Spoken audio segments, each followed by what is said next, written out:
மின்வெட்டு பிரச்சனை இருக்குது. மின்வெட்டு பிரச்சனைங்கிறது போன மாதம் வரைக்கும் ஏன் இல்லை, இந்த மாதம் ஏன் இருக்குது? இப்போ இந்த மாதம் மின்வெட்டு பிரச்சனைங்கிறது கடுமையான பாதிப்புக்கு ஆளாகிறாங்க. ஏன்னா தெருவில் இறங்கி மக்கள் போராடுறாங்க. அது சென்னை மாதிரியான இடங்களில் ஒரு அப்பார்ட்மெண்ட்டில் இருக்கிறவங்க மின்சாரம் இல்லாமல் இருக்க முடியாது, 5 நிமிஷம் கூட இருக்க முடியாது.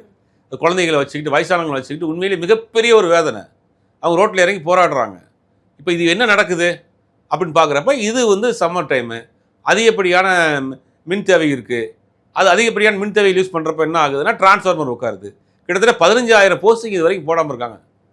இப்போ என்ன ஆச்சுன்னா இந்த கவர்மெண்ட் வந்து டேக் ஓவர் பண்ணதுக்கு பிறகு அங்கே பலரும் ஒத்துழைக்க மாட்டேங்கிறாங்க. உண்மையை விசாரிக்கிறப்ப ஏதோ சொல்கிறாங்க, அங்கே இருக்கக்கூடிய பலர் வந்து இவங்களோட ஒத்துழைக்க மாட்டேங்கிறாங்க.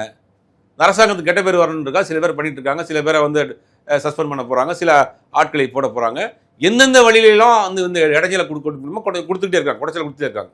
ஆனால் இதில் பாதிக்கப்படுறது யாருன்னா அப்பாவி மக்கள் தான் பாதிக்கப்படுறாங்க.